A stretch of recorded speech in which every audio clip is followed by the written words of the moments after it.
Uwi na kiwachong chunong Ratacherra dabo RTI hapok ke Forest Department ke JHADC yo kylli hayato ke wi ke yung building ke council ke WM hapok ke wi ke thau thung ding na mo ke tea plantation ke council hi IWM mar percha ke petrol pom ke WM hachnong Ratacherra is Giant Hill district harod usarok ba NH6.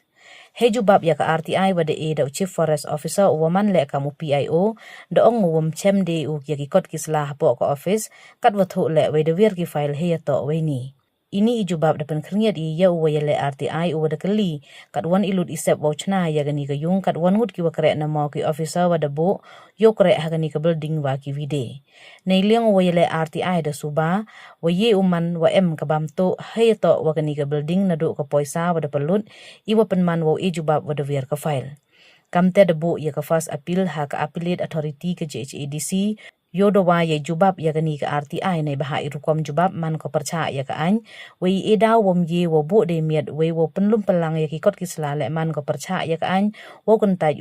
jubab RTI.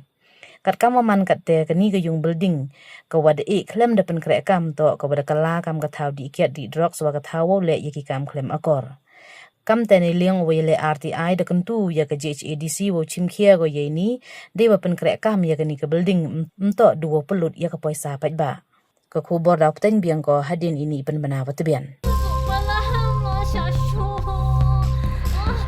lele pikhalan kanda pi tharai khanne ka bisa kali jona gane ba ka hospital te kala ajkai nang ni binti aswa hang ni hadu nda de por khamo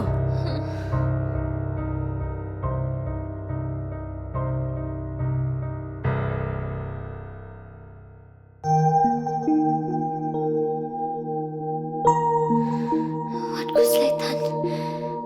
sister hap siu kat no ma ka sarkar kala siulut ikijing lut jing separo namar man ka way pa ka way ka minsim ka long ka koridor